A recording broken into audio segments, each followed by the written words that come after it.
নমস্কার বন্ধুরা, রিতার রোজ নামচার আরেকটা নতুন ব্লগে তোমাদের সবাইকে জানাচ্ছি অনেক স্বাগত। আশা করছি সবাই ভালো আছো, সুস্থ আছো। আমরাও ভালো আছি, সুস্থ আছি। আর আর সারাদিনটা কী কী করছি তোমাদের সঙ্গে অবশ্যই শেয়ার করব, ভালো লাগবে আশা করি তোমাদের। এই প্রচণ্ড গরমে অবশ্য ভালো থাকাটা খুবই মুশকিলের ব্যাপার। তবে জানো তো, কিছু কিছু খাবার আছে যেগুলো খেলে গরমে শরীরটা ভালো থাকে।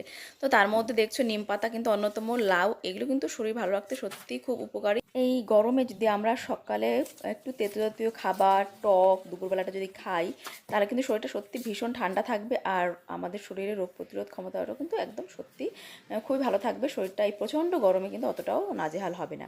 তো প্রচণ্ড গরমে কিন্তু টক জাতীয় খাবারটা খাওয়া খুবই দরকার। সেই সঙ্গে বেশি যোগ করে জল জাতীয় খাবার কিন্তু খাওয়ার দরকার। যে সমস্ত খাবারে জল আছে প্রচুর পরিমাণে, সেই রকম খাবার, যেমন লাউ হচ্ছে তার মধ্যে অন্যতম। তো আমাদের মতো সাধারণ ফ্যামিলিতে কিন্তু খুব ভালো ভালো দামি দামি খাবার তো কিনে খাওয়া সম্ভব নয়। তো আমরা যেন সাধারণ খাবারগুলোকে খাই, সেই খাবারগুলো যেগুলো শরীরটাকে ভালো রাখতে সাহায্য করে। তো সেই জন্য কিন্তু এই সময় শসা, লাউ এই ধরনের খাবারটা বেশি করে খাওয়া উচিত। যেটা খুব বেশি তেল মশলাযুক্ত খাবার, সেটা কিন্তু আমাদের এড়িয়ে চলা উচিত। আর সকালবেলা কিন্তু একটু সকাল সকাল উঠলেই ভালো হয়, কারণ রোদটা ওঠার আগে কিন্তু আমরা বাইরের সমস্ত কাজকর্মগুলো গুছিয়ে নিতে পারি। তো সেই জন্যে আমি তো খুব ভোরে উঠতে পারি না, তারপরেও এই সময়টা চেষ্টা করি ভোরে ভোরে ওঠার, ওই 6টার আশেপাশে ওঠার চেষ্টা করি। আর তাহলেই কিন্তু আমার সমস্ত কাজগুলো সময়ের মধ্যে আমি করে নিতে পারি। আর আমরা তো গ্রামের মানুষ, আমার বাড়ির চারপাশে প্রচণ্ড আর কি ঘেরা, চারপাশে দেখো কত কত গাছপালা, মাথার উপরে ছাদে সেখানে লাউ গাছ লাগিয়ে দিয়েছি, মানে নিচের থেকে তুলে উপরে ঘুরি দিয়ে দিয়েছি লাউয়ের ছাদে। তো ওই জন্য আমার ছাদটাও কিন্তু বেশ ঠান্ডা থাকে, আমার ঘরগুলো কিন্তু খুব ঠান্ডা থাকে। আর এসি কিন্তু আমি প্রয়োজন না হলে খুব একটা চালাই না, কারণ কী বলতো, এসিটা কিন্তু কোনো সমাধান নয় আমাদের শরীরের বা পরিবেশের পক্ষে, খুব একটা ভালো নয়। ওটা তো বাধ্য হয়ে আমাদের চালাতে হয় একটু রাত্রে আরাম করে একটু ঘুমানোর জন্য, এছাড়া আর কিছুই নয়। আমি কিন্তু সারাদিন খুব কম টাইমটাতেই কিন্তু এসি চালাই, ওই মেয়েরা বাড়ি ফিরলে তখন, তা না হলে আমি খুব একটা এসি চালানো পছন্দ করি না। তো চলো, যাই হোক, চলে এসেছি এখন আমার এই বাগানে নিতে একটু সবজি তুলবো আজকে আমার বাগান থেকে। আর আমার কিন্তু বেশ কিছু শাকসবজি হয়েছে, সেগুলো কিন্তু খেতে হবে। তবে ওই যে সময় করে উঠতে পারছি না, নেমন্তন্ন রয়েছে। এই যেমন ধরো কালকে নেমন্তন্ন আছে দিদির বাড়িতে, তো আমি এসছি এখন কিন্তু এই বেগুনটা নেব। আগের দিন দেখে গেছিলাম বেগুনটা বেশ বড় হয়েছে, তো আজকে আমি এই বেগুনটা নেব। এইটা দিয়ে আছে কিন্তু নিম বেগুন খাবো আমরা। তোমাদের তো বলেছি সকালবেলা নিম বেগুন খাওয়াটা কিন্তু খুবই উপকারী। আর নিম বেগুন বলবো না, যে কোনো তিতো খাওয়া উপকারী। তো আমার আশেপাশে বাড়িতে চারপাশে প্রচুর নিম গাছ আছে, তো সেই জন্য নিম পাতাটা আর নিম বেগুনটা আমরা খুব ভালো খাই, কারণ এটা খেতেও কিন্তু ভীষণ ভালো লাগে। মেয়েরা সকালে চলে গেছে স্কুলে। আর এখানে দেখো এই যে গাছগুলোকে লাগিয়েছিলাম, সেগুলো একটু কিন্তু জলের অভাবে কিন্তু একটু কেমন হয়ে গেছে। তো এই গাছটা আবার শেকড় বেরিয়ে গেছে, এইটাকে আবার একটুখানি শেকড়টাকে মাটি চাপা দিয়ে দিচ্ছি, আর একটু জলও দিতে হবে গাছগুলোতে। তবে আমি দেবো না, তোমার দাদাই কিন্তু জলটা দেয়, কারণ আমার হাতে এত ব্যথা করে। তো দেখো মেয়েরা তো ওই যে স্কুলে যাওয়ার জন্য এই যে গাড়ি মেয়েদের এসে গেছে, তো এই যে আমি এখন নিলাম এই গাছগুলোকে একটু দেখতে ওদেরকে দিয়ে। তো এই যে এসে গেছি, সকালে আমাদের ব্রেকফাস্ট হচ্ছে নিম বেগুন। নিম বেগুন দিয়ে কিন্তু আমরা ভাতটা খাবো। আর তারপরে তো দুপুরে মেয়েদের জন্য রান্নাবান্না আছে, সেগুলো তোমাদের সঙ্গে ধীরে ধীরে শেয়ার করব। গরমের দিনে কিন্তু বেশি করে জল খাওয়াটাও খুবই দরকার। শীতের দিনে অতটা আমরা মানে কষ্ট পাই না, তবে গরমের দিনে কিন্তু শীতের দিনের মতোই জলটা খাওয়া উচিত। শীতের দিনে জল খেতে আমাদের কষ্ট হয়, আর গরমের দিনে কিন্তু জল না খেলে কষ্ট হয়। কিন্তু দুই সময় কিন্তু আমাদের শরীর জল চায়, কারণ শরীর জলটাতেই কিন্তু বেশি করে তৈরি, তাই না? 80% জল। তো জল না খেলে শরীর তো তার নিজের কাজকর্মগুলো করতে পারবে না। তো দেখো ব্রেকফাস্ট কিন্তু আমাদের রেডি, এই হচ্ছে ব্রেকফাস্ট। গ্রামের মানুষ সাধারণ জলখাবার, সাধারণ খাবার খেয়ে কিন্তু আমরা মানুষ হয়েছি। আর সাধারণ জলখাবার খেলেই কিন্তু আমাদের শরীর ভালো থাকে, তাই না? তো দেখো আমার এখানে এই যে লক্ষ্মী জবাটায় কী পরিমাণে ফুল ফুটেছে দেখতে পাচ্ছ, কত কত ফুল। এইরকম কিন্তু ফোটে, তবে এত ফুল একবারে ফোটে না। আজকে বোধহয় 6টা ফুল ফুটেছে একসঙ্গে। ওপরে 5টা দেখছো, আর নিচের দিকে ডালে আর একটা ফুল আছে। মোট 6টা ফুল ফুটেছে আমার এই লক্ষ্মী জবা গাছটাতে। একটা টবের মধ্যে যে এত ভালো ফুলগুলো ফুটবে, এটা আমি আশা করিনি। তো দেখো নিচে এখানে আর একটা ফুল ফুটেছে, মোট 6টা ফুল ফুটেছে আজকে এই গাছে। আর আমার বেলফুল গাছটার টবটা না একদম ভেঙে গেছে, কোনো কারণে ধাক্কা লেগেছে হয়তো কিছুর সঙ্গে, টবটা ভেঙে গেছে। ওটাকে রিপোর্টিং করতে হবে। কিন্তু কি বলো তো, হাতে ব্যথার জন্য না আজকাল বেশিরভাগ কাজকর্মই আমি ডান হাত না দিয়ে বা হাত দিয়ে করি। তো কি করব, বাধ্য হয়ে, হাতে এত ব্যথা করে। তো দেখো এখন এই ফুলগুলো নিলাম। এদিকে আমার এই গাছের এই যে এই জবা ফুলগুলো ফুটেছে। তো এখান থেকে আসলে আমার বাড়িতে একটু ছায়া, তো জবা ফুলগুলো একটু কম কমই ফোটে। এই উপরে হচ্ছে এর বাতাবি লেবু গাছ আছে, তো সেই জন্যে অতটা রোদ পড়ে না। তো দেখো এখন আমি কিন্তু পুজো টুজো দেবো। সকালে স্নান টান করা হয়ে গেছে। আর তারপরে আমি যাব হচ্ছে একটু মায়ের কাছে। মা আগের দিন ফোনটা রেখে গেছিলো, মাকে ফোনটা দিতে যাব। তো প্রচণ্ড গরমের মধ্যে এত ইচ্ছা করছে না যেতে, তারপরেও যেতে হবে। ওনার ফোনটা যেহেতু উনি রেখে গেছে, তো সেই জন্য দিয়ে আসবো। আর তার আগে স্নান করে পুজোটা দিয়ে নিলাম। কেন? কারণ কি আমার পরে ভীষণ তাড়াহুড়ো হয়ে যাবে। তো বাড়িতে এসে আরেকবার একটু গায়ে জল ঢেলে নেব, তারপরে কিন্তু মেয়েদের জন্য রান্নাবান্নার ব্যাপার আছে। দুপুরে রান্নাটা তো করতে হবে, তাই না বলো? তো দেখো এখানে দেখছি একটা লাউ ডগার সাপ, তোমাদের দেখাতে পারবো কিনা জানি না, তবে দেখো ওই যে দেখো গাছটা বেয়ে ওই যে উঠে যাচ্ছে সাপটা। আমার তো ভীষণ ভয় লেগে গেছিলো। আমি ওই যে এলাম ফুল তুলতে, আর দেখলাম হঠাৎ করে পাতাগুলো নড়ে উঠলো কেন, তাকিয়ে দেখি লাউ ডগার সাপটা। দেখো এখানে তোমাদের দেখানোর চেষ্টা করছি, ওই যে দেখো ওই যে ওখান দিয়ে উঠে ওই যে দেখো সোজা ওই যে উঠে যাচ্ছে ওপরে, দেখতে পাচ্ছ? প্রচণ্ড ভয় পেয়ে গেছিলাম। যদিও তারপরে তোমার দাদাকে জিজ্ঞেস করলাম এটা কি বিষাক্ত সাপ, তো তোমাদের দাদা বললো তো বিষাক্ত সাপ না, কিন্তু দেখো সাপ হঠাৎ করে দেখলেই না ভয় লাগে, তাই না? তো চলো এই যে দেখো সকালবেলায় তারপরে কিন্তু খেলাম একটু কলা আর একটা রুটি, কারণ তোমার দাদার সঙ্গে আমি এক গ্রাস খেয়েছি সকালে। আমি ভাতটা খাইনি, ওটা তোমার দাদাই খেয়েছে। আমি তোমার দাদার সঙ্গে এক গ্রাস খেয়েছি, তারপর রুটি আর কলাটা আমি খেলাম পুজো দেওয়ার পরে। তো আমি পুজোটা দিয়ে তারপর কিন্তু খেলাম। তো এখন এই যে দেখো আমরা চলে এসেছি বাজারে। তো মায়ের সঙ্গে দেখা হয়নি, দিদির কাছে ফোনটা দিয়ে চলে এসেছি, দেরি করিনি। আর এখানে আমি ওয়েট করছি হচ্ছে তোমার দাদা হচ্ছে আমাদের ইনভার্টারের জন্য জল কিনছে। আর এখানে দেখছি গাছে এত পরিমাণে আম হয়েছে, দেখো কি পরিমাণে আম হয়েছে। শুধুমাত্র ডালপালাতে হয়েছে এমন না, গাছের গোড়া থেকেও কিন্তু মানে শিকড় মানে ডাল থেকেও কিন্তু ওখানে একটা আম ঝুলছে একটা। হ্যাঁ, মানে কী পরিমাণে আম হয়েছে দেখো। তো এই যে তোমার দাদা জল নিয়ে এলো, এখন বাড়িতে গিয়ে কিন্তু ইনভার্টারে জলগুলো দিতে হবে। জলটা মানে ইনভার্টারে আমাদের জল একদম কমে এসছে, আর ইনভার্টারে জল না থাকলে কিন্তু খুব ক্ষতি হয়ে যায় মেশিনের। তো দেখো বাড়িতে এসে লাউ কাটবো, কারণ লাউ রান্না করতে হবে। তোমাদের বলেছিলাম গরমে লাউ খাওয়া কতটা ভালো। আর লাউ তো আমি আমার গাছেই হয়, তো সেই জন্যে লাউটা কিন্তু আমার প্রতি বছরই লাগাই। তাহলে উপরে ছাদটাও কিন্তু অনেকটা ঠান্ডা হয়, আর ঘরটা ঠান্ডা থাকে। লাউ গাছটা নিচে থেকে উপরে তুলেছি, আর দেখো বেশ কিছু লাউ হচ্ছে, কিন্তু আশেপাশে সবাইকে দিচ্ছি, নিজেও খাচ্ছি।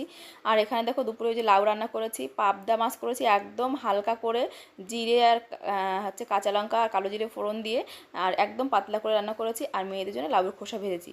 সকালে তো খেয়েছিল তোমাদের নিম বেগুন, এখন কিন্তু একদম হালকা পাতলা এই রান্নাগুলোই হলো। তো মেয়ে সে কিন্তু ভাত বেড়ে নিচ্ছে এখানে, কারণ আজকাল ওকে দিয়েই ভাত বাড়াই। আমার ডান হাতে যেহেতু ব্যথাটা কমছে না, তো আমি চেষ্টা করি যতটুকু না করলে। আর তাছাড়াও কথা হচ্ছে বাচ্চাদেরও তো কাজ শেখা দরকার আছে, তাই না? ওরাও ধীরে ধীরে শিখবে, খাবার নেওয়া, খাবার দেওয়া। তো ছোটো ছোটো কাজগুলো ওদের করানো শেখাচ্ছি। আর এদিকে কিন্তু আমি শুয়ে শুয়ে একটু টিভিও দেখছি, কারণ তোমার দাদা এলে তারপরে আমি খাবো। ওরা দুই বোন খাক। আর তোমার দাদা একটু কিন্তু ছাদে একটু কাজ করছে গাছেদের ওখানে, একটু প্রচণ্ড আর কি কিছু কিছু গাছে পোকা ধরছে, তো একটু বিষ দিচ্ছে। তো এদিকে কিন্তু খাওয়া দাওয়ার পরে আমরা রেস্ট করব। আর আমি এই যে এখানে শুয়েছিলাম, একটু উঠলাম। তো উঠে তোমার দাদার কাছে গেলাম যে কী করছে দেখে আসি। তো ওই যে মেয়েরা এখন খাক, আমি উপর থেকে একটু দেখে টেকে আসি, তারপরে এসে আমরা খাওয়া দাওয়া করবো। তারপরে কিন্তু মেয়েদের নিয়ে আমিও একটু রেস্ট করব। এদিকে দেখো সন্ধ্যা হয়ে গেছে, আমাদের খাওয়া দাওয়ার পর রেস্ট করতে করতে এখন কিন্তু 6টা বেজে গেছে, প্রায় 6টা বাজে। 6টার একটু বেশিই বাজে, অন্ধকার। আর আজকে কিন্তু আমার পড়ানো নেই, তো মেয়েদের ড্রেস দুটো কিন্তু এখন ধুয়ে দেবো। আর এইখানে দেখো আগের দিন কিন্তু ওই যে তোমার দাদার একটা আন্ডারওয়্যার, সেইটাকে কেটেই কিন্তু এরকম একটু রুমাল বানিয়ে দিয়েছিলাম, দেখেছো কত সুন্দর হয়েছে রুমালটা। তো এই যে হচ্ছে ব্যাপার, যেহেতু ওই পুজোর সময় একবারই আন্ডারওয়্যারটা পরেছিল, তো সেটা তো কোনো কাজে লাগবে না কোনো দিন, আর নষ্টও হয়নি। তো আমি কেটে কিন্তু এরকম করে রুমাল বানিয়ে দিয়েছি মেয়েকে। আরও একটা রুমাল হবে, তোমাদের দাদাকে বানিয়ে দেবো। তো বড় মেয়ে ওর নামে কিন্তু রুমালটা আমি বানিয়ে দিয়েছি। তো পুরোটা সেলাই করা হয়নি, একটু দেখলাম সেলাই করতে করতে, আসলে সময় পেয়ে উঠি না, তো ওই জন্যেই তো দেখলাম ভালোই লাগছে দেখতে রুমালটা। মনেই হচ্ছে না যে আমি এটাকে আন্ডারওয়্যারটাকে কেটে এইভাবে বানিয়েছি। তো দেখো সুতোটা কাপড়টাও বেশ ভালোই ছিল বলে কিন্তু দেখতে বেশ লাগছে। তো আমি এই যে গরম তো একবার মুছেছে, গন্ধ হয়েছে ঘামের, তো প্রতিদিনই চেষ্টা করি একদিন মানে ধুয়ে দিতে। আগে তো প্রতিদিন ধুতাম, এখন হাতে ব্যথা বলে একদিন একদিন পর পর ধুই। আর এদিকে আমার জিনিয়া গাছটা, জারবেরা গাছটা দেখো, এই যে জামা কাপড়গুলো তুলিনি, ওগুলো কিন্তু তুলবো। জারবেরা গাছটা আসলে কিন্তু গরমে ঝিমিয়ে পড়েছিল বলে জল দিয়ে তোমার দাদা এখানে রেখে দিয়েছে। তো এই যে প্রতিদিন জামা কাপড়গুলো না ধুলে না গরমে এত গন্ধ হয়। বাচ্চারা সারাদিন স্কুলের বেশিরভাগ সময়টা থাকে, ওদের পোশাক টোশাক যদি একটু পরিষ্কার পরিচ্ছন্ন না রাখি এই গরমে, তো একটু কেমন একটা বাজে অবস্থা হয় না? তো সেই জন্য কিন্তু দেখো আমি চেষ্টা করি প্রতিদিন, আগে প্রতিদিনই ধুতাম, এখন একদিন একদিন পর। এই যে দেখুন ডান হাতের কবজিতে এত ব্যথা হয়েছে, কাজটা করতে খুবই কষ্ট হয় বলে একদিন একদিন স্কিপ করে ধুই। তবে ছোটো মেয়ের জামাটা প্রতিদিনই ধুই, ওরটা ছোটো মানুষ তো একটু নোংরাটা বেশি হয়। তো দেখো জামা কাপড়গুলো ধুয়ে নিয়ে তারপরে কিন্তু আমি এখন আরও কয়েকটা জামা কাপড় আছে, যেগুলো হচ্ছে আমার বাড়ির জামা কাপড়, তো স্নানের পর ওরা রেখে দিয়েছিল, তো সেইগুলো কিন্তু ধুয়ে দিলাম। তোমার দাদার দুটো জামা কাপড়, এগুলো কিন্তু সব একসঙ্গে ধুয়ে আমি তারপরে কিন্তু এখন এগুলো নেড়ে দিয়ে যাব, কারণ সকালে তো এই কাজগুলো করতে দেরি হয়ে যায়। তো দেখো মেয়েদের জামা কাপড়গুলো ঘরে নিয়ে গিয়ে লাগিয়ে মানে টাঙিয়ে দেবো, আর বাকিগুলো উপরে টাঙিয়ে দিয়ে যাব। তো এই যে এখন জামাকাপড়গুলো তুলে নিয়ে এলাম, বাকিগুলো এইগুলোকে এখন আমি ভাঁজ করে করে রাখবো। আর কি বলো তো, কাজগুলো যতটা এগিয়ে রাখা যায় ততটাই ভালো। তো দেখলাম ধীরে ধীরে কাজগুলোকে করে নেব। মেয়েরা এখনও আর কি ওদের ঘরে শুয়ে আছে, দুই মেয়েই শুয়ে আছে। ওদেরকে ওঠাবো, উঠিয়ে পড়াতে বসাবো। সন্ধ্যাবেলা তো আমার এখন এই কাজ, সারাটা মানে সন্ধ্যা দুই বোনকে পড়ানো হয়। আর যেদিন আমার পড়ানো থাকে সেদিন তো বড় মেয়েকে নিয়েই বসি আর পড়াতে, আর ওই ছেলেটাকে পড়াতে বসি একসঙ্গে। সেদিন ছোটো মেয়েকে খুব একটা পড়াতে পারি না, তো সেই জন্যেই তারপরে রান্নাবান্নার ব্যাপার থাকে রাত্রে। তো এই জন্য ছোটো মেয়েটাকে নিয়ে বসি যেদিন আমি পড়ানো থাকে না 4 দিন, তো 3 দিন ওকে একটু বেশি করে পড়ানোর চেষ্টা করি। ছোটো মেয়েকে 3 দিন বেশি করে পড়াই, আর বড় মেয়েকে তো 4 দিন, মানে 7 দিনই পড়াই, 4 দিন ওকে একটু স্পেশালি বেশি পড়ানো হয়। তো এইভাবেই কিন্তু আমার দিনগুলো কেটে যায়। আর তারপরে রাত্রে কিন্তু একটা দারুণ জিনিস বানিয়েছে তোমাদের দাদা, তোমাদের সঙ্গে শেয়ার করি। মেয়েদের পড়াতে বসেছিলাম আমি, আর ও বলো তুমি পড়াও, আমি রেডি করছি। আসলে তোমাদের দাদা রান্না করতে ভীষণ ভালোবাসো, তো আজকে বানাবে চিকেন কাটলেট। এই দেখো, আগের দিন এই যে বিস্কুট গুঁড়োগুলো নিয়ে এসেছিলো, তো আমি একটু এসে দেখলাম যে কীভাবে বানাচ্ছে দেখি। তো এইভাবে বিস্কুট গুঁড়ো দিয়ে ওগুলোকে কিন্তু চিকেনটাকে ম্যাশ করে নিয়ে মিক্সিতে দিয়ে খুব সুন্দর করে মশলা টশলা দিয়ে বানিয়েছে। আর খেতে খুব দারুণই হয়েছিল, আমাকে দিয়ে প্রথমটা টেস্ট করিয়েছিল, খুব ভালো লেগেছিলো খেতে। তো আমাকে বললো আসো দেখি এই যে কী বানাচ্ছি, তুমি দেখবে না, ছবি তুলবে না, বানাচ্ছি। তা আমাকে ডাকলো বলে আমি আবার এলাম। তো সত্যি খুবই ভালো হয়েছিল খেতে। তো তারপরে কিন্তু আমাকে বললো তাহলে তুমি বাকিগুলো একটু বানিয়ে নাও। তুমি এদের খেতে দিলাম, আর বাকিগুলো আমি তারপরে বানাচ্ছিলাম। প্রথমটা তোমার দাদাই বানিয়েছে। তো তারপরে কিন্তু টেস্ট করে দেখার পর দেখলাম বেশ দারুণ হয়েছে। তারপরে যে মেয়েরাও এসে গেছে, ওদেরকে একটু স্যালাড কেটে নিতে বললাম। তো এই যে ওদেরকে এক একটা করে আমি দিয়ে দেবো। তারপরে কিন্তু আমি যে দেখো এই যে এইগুলো মোটা মোটা করে আমি বানিয়েছি কাটলেটের মতো শেপ দিয়ে। তো এইগুলোর থেকে ওই পাতলাগুলো কিন্তু খেতে আরও বেশি ভালো লাগছিলো। তো দেখো ওইভাবে বানাতে গেলে অনেকটা টাইম লাগতো, আর দেখতেও তো কাটলেটের মতো লাগছিলো না। তো আমি ভাবলাম কাটলেটের মতো করে বানাই। তবে আমারগুলো না ভেতরটা একটু হালকা কেমন মানে টেস্টি অতটা হয়নি, ওই যে পাতলাগুলো ওইটা বেশি টেস্টি হয়েছিল খেতে। তো তারপরে ভাবলাম ঠিক আছে, আজকে তো এইভাবে বানিয়েছি, আরও একটু রয়ে গেছে, কালকে মেয়েদের টিফিনে দেবো। তো মেয়েদের এরকম পাতলা করে বানিয়ে দেবো, এইটাই ভেবেছি। তবে সসও আমি একটা বানিয়েছিলাম, এই যে সস বানিয়েছি ঘরে, যে টমেটো পিউরিটা বানিয়ে রেখে দিয়েছিলাম সেটার সঙ্গে না একটু মশলা, একটু তড়কা দিয়ে, যেটাকে বলা হয় ফোড়ন দিয়ে, একটু তেঁতুল মিশিয়ে দারুণ লাগছে এই টকটা খেতে। মানে চাটনিটা খেতে এত সুন্দর হয়েছে যে কী বলবো। মেয়ে বলছে যে চিকেনের সঙ্গে তো চাটনির তুলনা হয় না কাটলেটের সঙ্গে, তবে কাটলেটটা কিন্তু ভালো হয়েছে, তার থেকে ভালো হয়েছে চাটনি। তো আমি বললাম হ্যাঁ খুব ভালো, যাক ভালো লাগছে খেতে, এটাই অনেক। কারণ আমাদের ঘরের ওই যে হয় না সসটা, ওটা ফুরিয়ে গেছিলো। তো এইটা কিন্তু বেশ লাগলো, বেশ খানিকটা তেঁতুল দিয়ে একটুখানি বাতাসা দিয়ে বানিয়েছি আমি, সত্যি খুব ভালো লেগেছে খেতে। তো সবাই মিলে আমরা এই যেখানে খেয়ে নিলাম। ওদেরকে তো 3 জনকে 3টে প্লেট দিয়েছি, আর আমার আর প্লেটটা খুঁজে পাচ্ছি না। 4টে প্লেট ছিল, আর একটা প্লেট খুঁজে পাচ্ছি না, দেখলাম কোথায় রয়েছে, থাক এখন আমি আমার মতো করে এরকম করে নিয়ে চলে এসেছি। তো চলো বন্ধুরা, এই যে আমাদের সকালে না, এটা হচ্ছে আমাদের রাত্রের ডিনারই বলতে পারো, রাত্রে আর কিছু খাবো না আমরা। এইটা খেয়ে কিন্তু পেটটা ভরে গেল। তো দেখো এখন আমাদের হচ্ছে একটু টিভি দেখছি আমরা এখন। হ্যাঁ, পড়াশোনা হলো যা হলো, মেয়েরা নিচে, ওখানে এসিতে চলছে, মেয়েরা নিচে বসে মানে খেলবে, ওখানেই ঘুমাচ্ছিল আর কি বিকালবেলাটায়।